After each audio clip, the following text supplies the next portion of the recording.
Dewan Perwakilan Rakyat Daerah DPRD Kota Depok menggelar rapat paripurna dengan agenda penyampaian hasil reses Senin 3 Maret 2025 di gedung DPRD Kota Depok, Jalan Boulevard Grand Depok City.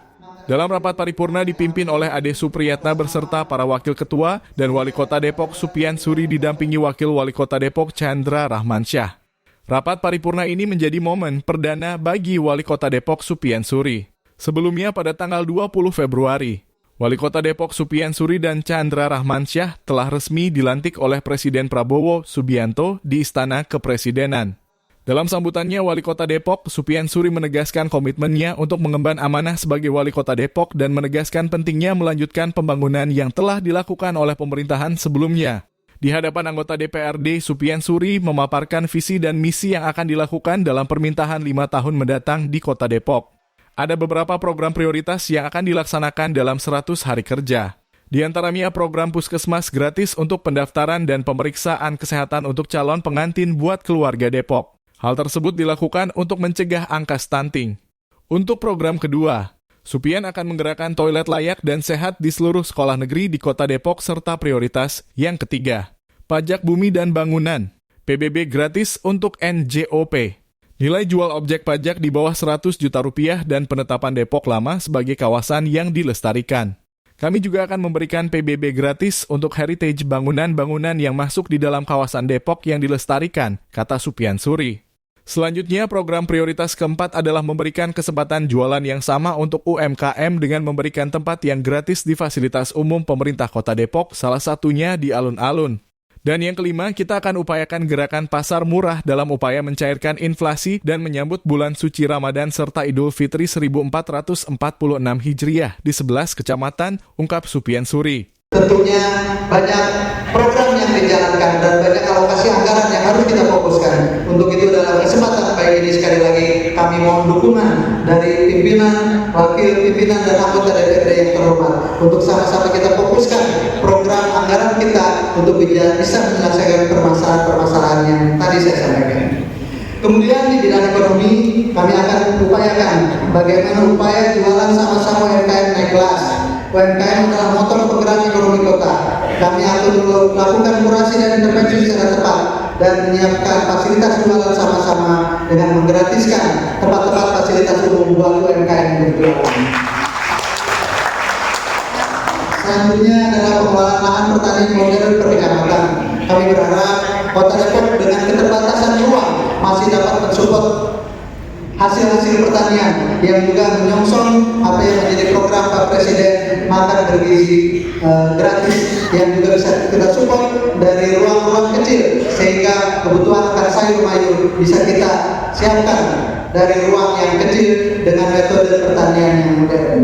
Kemudian kami berupaya terkait dengan pembangunan balai latihan kerja atau BLK, terintegrasi dan penyerapan tenaga kerja. Tingkat pengangguran terbuka kita masih tinggi. Kita tidak memiliki fasilitas pelatihan bagi tenaga kerja. Maka dari itu kami berkomitmen akan membangun BLK terintegrasi, termasuk di dalamnya adalah BLK digital sesuai pasar tenaga kerja saat ini. Yang keempat adalah penyediaan gedung pertunjukan kota dan ruang terbuka kreatif bertaraf nasional dan modern. Saat ini banyak potensi kreativitas warga, teman-teman seniman, teman-teman budayawan, anak-anak remaja, tetapi kita tidak memiliki fasilitas untuk mereka memberikan pertunjukan, memberikan kebolehannya, yang insya Allah dari pola itu akan mendatangkan banyak orang yang akan datang ke Kota Depok untuk menyaksikan berbagai agenda-kegiatan yang kita akan laksanakan nanti.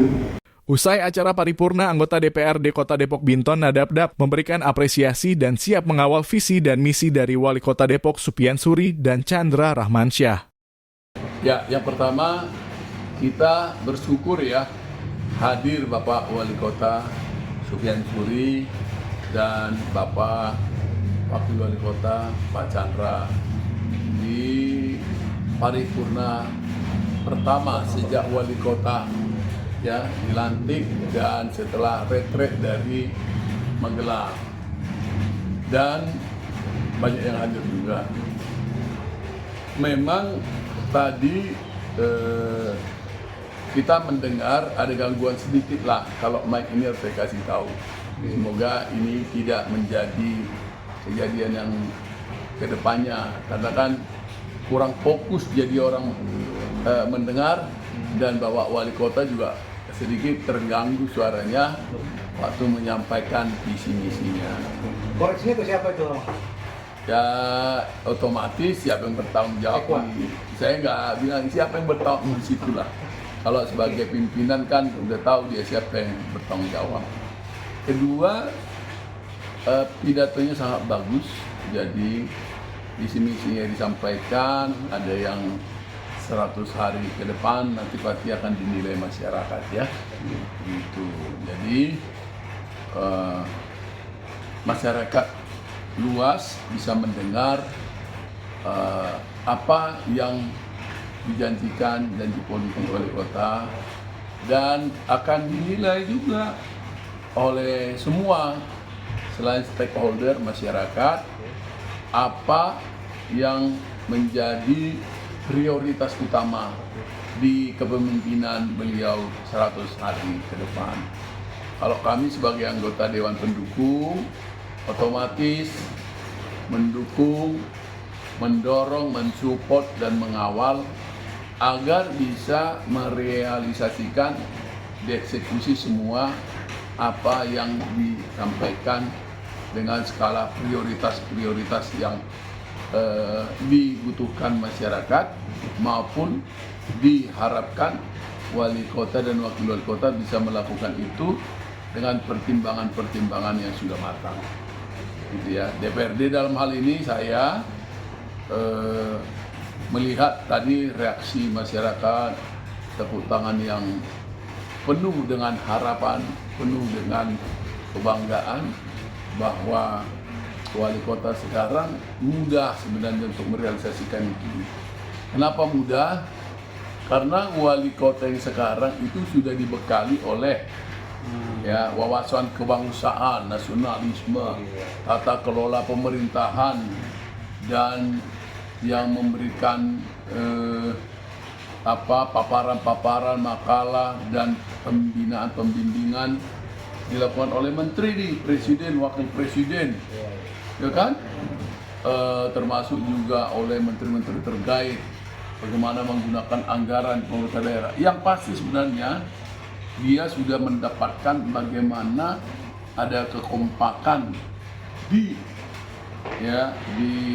kemarin di retret itu, sehingga dia punya wali kota teman yang lain juga di kota Madi yang lain atau kabupaten yang lain, sehingga mereka bisa saling bertukar informasi, bisa berkoneksitas. Kamu melakukan ini di tempatmu seperti apa sih? Dan mereka pasti punya help desk ya. Help desk itu nomor telepon di pusat yang bisa mereka hubungi, mereka minta tanggapan, saran untuk melakukan janji-janji politik yang 100 hari itu penting. Dan pembekalan-pembekalan yang dimulai sekarang ini oleh pemerintahan Pak Prabowo dan Gibran tidak pernah dimiliki pemerintahan sebelumnya.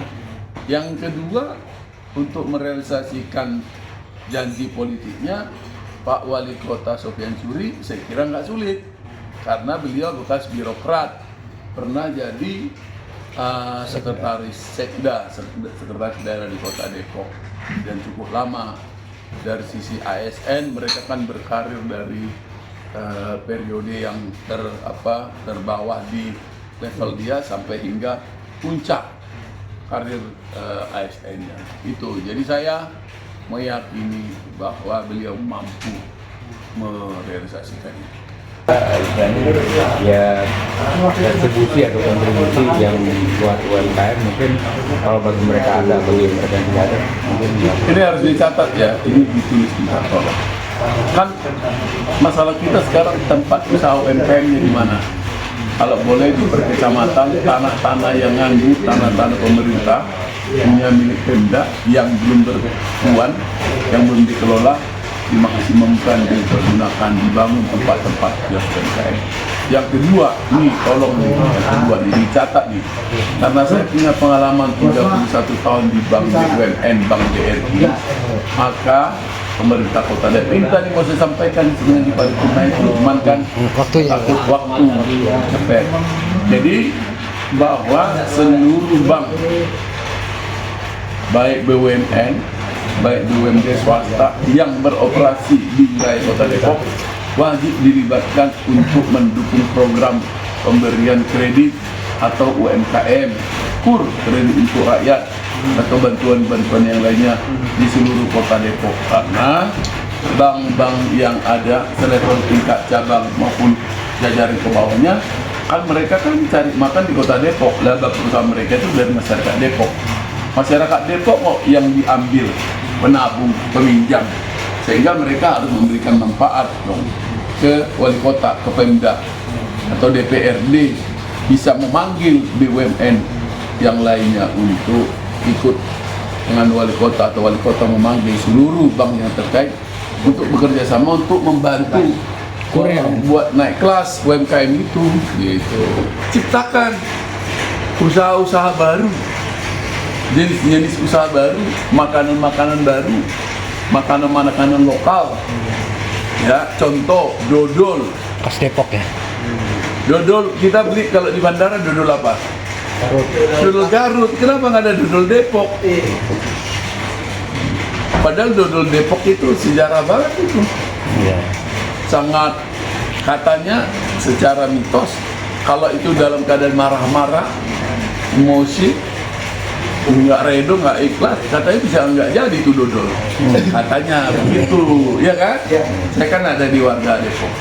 Diciptakan itu sejarah baru dodol itu, sehingga itu jadi makanan berkarakter dodol Depok. Contoh, kalau saya ke Jogja, pulang ke sini beli apa? Bapak mau ke Jogja? Bakpia. Bakpia Jogja. Mau 357 kek, mau 264 kek, saking banyaknya pengusaha bakpia dikasih nomor-nomor. Macam rasa lagi. Ya, kan bisa di Depok juga diciptain. Dodol Depok 327 136. Bisa kan, biar menunjukkan itu orang-orang yang berbeda. Sehingga orang yang ke Universitas Indonesia, anaknya kuliah, ngantar biasa gitu kan orang tua, terus balik ke misalnya ke Medan. Hah? Ya kan? Bawa apa dari sini? Oleh-oleh. Dari Depok bawa apa? Hari ini nggak ada. Tapi coba Bapak ke Medan, pulang dari Medan bawa apa ke Jakarta? Bawa bika Ambon. Padahal Ambonnya di mana, Medannya di mana? Nah, itu harus diciptakan. Soal kedua, ini harus tulis nih ya. Ini dua nih, dodol sama belimbing. Kota Depok disebut kota apa? Belimbing. Benar nggak? Tapi ada nggak makanan khas belimbingnya? Nggak ada. Dalam kemasan packaging yang bagus, belimbing Depok, oleh-oleh belimbing Depok. Nggak ada kan? Banyak Pak, di kepala saya ada lebih dari 50 jenis produk makanan lokal Depok yang bisa kita kelola. Tapi jangan saya buka di sini ya, nanti saya nggak terbuka semua. Saya kan pengen mau diangkat juga sama Pak Sufyan Suri, mau jadi orang yang pengusung UMKM di Kota Depok. Saya berharap, karena saya punya pengalaman 31 tahun di Bank BRI, dan saya pernah jadi pimpinan di Bank BRI, manajer di beberapa kota saya ini. Gitu. Di Bandung saya terakhir pimpinan di BRI sana. Di Depok saya pernah jadi manajer juga, Asmen juga pernah, manajer juga pernah, di Solo juga pernah, di Cikampek juga pernah jadi kepala ini ya pernah. Itu semua bicara soal mikro, ratusan nih mikron yang bisa kita dorong. Lalu sumber membuat UMKM-nya dari mana? Saya sih bisa bantu. Nanti nggak saya bantu di media, nanti Bapak jadi ini ya, jadi bikin sendiri. Nanti dengan saya yang menyampaikan ke Pak Sufyan Suri dan Pak Chandra. Gitu. Siap. Karena UMKM itu nih, ini juga dicatat nih. Tesis saya, tesis S2 hukum saya kan MM yang gelarnya, tapi saya ngambil lagi S2 hukum lagi. Bicara tentang politik hukum, ya, politik hukum mendukung UMKM di Indonesia. Jadi apa sih politik kebijakan pemerintah yang mendukung tentang UMKM? Harus dibikin politik hukumnya dalam berkeadilan. Ya. Itu karena 70% ekonomi di Indonesia itu UMKM. Masyarakatnya bisa bayangkan nggak kalau seluruh pedagang UMKM pada hari pemilu, hari pilkada nggak ikut coblos, rusak nggak? Rusak suara. Kacau nggak? Hilang kan? Padahal kekuatan ekonominya tinggi loh. Jadi potensi UMKM-nya besar dan potensi ekonomi memutar uangnya juga besar di masyarakat.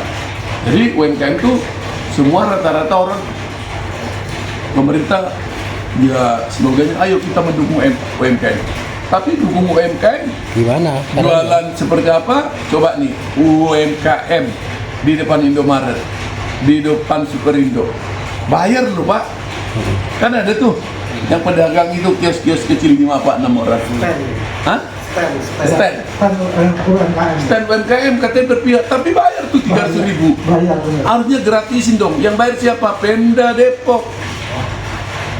Difasilitasi. Malah saya tanya bayar kemana? Kan diminta sama Pemda. Kata mereka entah betul entah enggak. Nanti dicek lagi. Kalau nggak laku, bangkrut kan dia. Bayar gaji, keluar dari rumah, ongkos transport, masak, modal. Ya betul, Pak baik. Ya, betul Pak. Harusnya gratisin dong mereka supaya namanya berpihak. Benar. Kalau nggak berpihak itu ya jangan berpihak dong ngomongnya, ya kan? Iya. Ya ini kan kita berpihak, pemerintah berpihak pada UMKM, tapi begitu ada UMKM jualan di depan Alfamaret, Alfamidi, Superindo, bayar Pak. Saya udah suruh Pak, gratisin dong. Gitu. Contoh ya, saya kemarin kunjungan kerja ke Jogja. Ya di Jogja di teras Malioboro, teras 1, ada ribuan pedagang UMKM gratis. Ada ribuan pedagang UMKM gratis yang produk-produk batik segala macam, souvenir, cenderamata dan kuliner. Tapi itu ada kendala lagi. UMKM-nya didukung, tapi harganya nggak diintervensi pemerintah. Contoh, saya beli batik.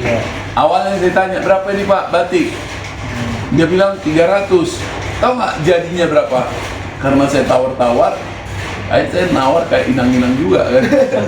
Jadi saya pas pergi, Pak, nggak apa-apa Pak, 75.000 kan ya. Coba. Ini juga harus ada keseimbangan. Pedagang UMKM juga ambil untung, tapi ambil untung juga jangan kebangetan juga. Iya. Supaya ada keseimbangan antara pemerintah yang mendukung UMKM, UMKM-nya juga tumbuh.